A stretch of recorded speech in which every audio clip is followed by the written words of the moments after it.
আমাদের হবে লাল অস্ট্রেলিয়ার মুরগি।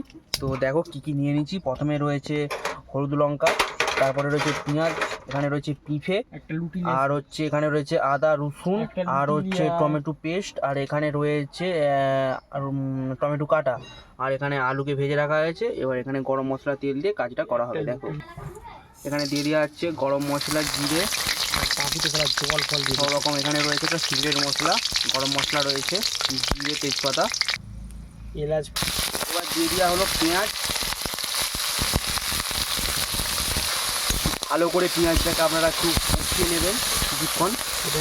ভাজা হয়ে গেলেই তোমরা আদা রসুন আর টমেটো পেস্টটা একসাথে দিয়ে দেবেন, দিয়ে ভালো করে কষিয়ে নেবেন। ভালো করে কষাতে হবে, নাহলে কিন্তু যে মশলার যে টেস্ট সেটা কিন্তু আসবে না। পুরো ভিডিওটা দেখতে থাকো কীভাবে হচ্ছে। এবার দিয়ে দেওয়া হচ্ছে টমেটো কুচি।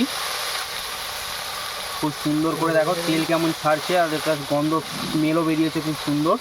দিয়ে দেওয়া হচ্ছে হলুদ আর লঙ্কা গুঁড়ো গোলানো জলটা।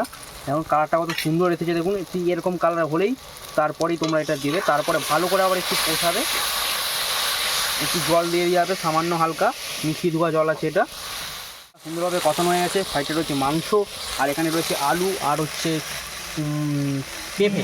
তো দেখতেই পাচ্ছেন খুব সুন্দর একটা রান্নার রেসিপি হচ্ছে। আপনারা দেখতে থাকুন এবং খেতেও থাকুন।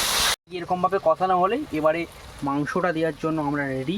তো দেখো একদম চামড়া সহ দেশি রোডাইল মাংস রয়েছে আজকে আমাদের। দেশি মাংস এটা পুরো। কালারটা দেখুন। তো এবারে আমরা এর উপরেই পিফাটা দিয়ে দেবো, কাঁচা যেহেতু পিফাটা রেখেছিলাম কষার জন্য।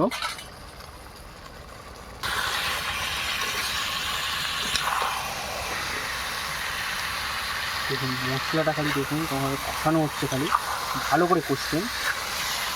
দিয়ে দেওয়া হয়েছে। এবারে ভালো করে একটু কষিয়ে নিয়ে আমরা এবার জল দিয়ে সিদ্ধ করে নিলেই হয়ে যাবে। পরিমাণ মতো সিদ্ধ করবে।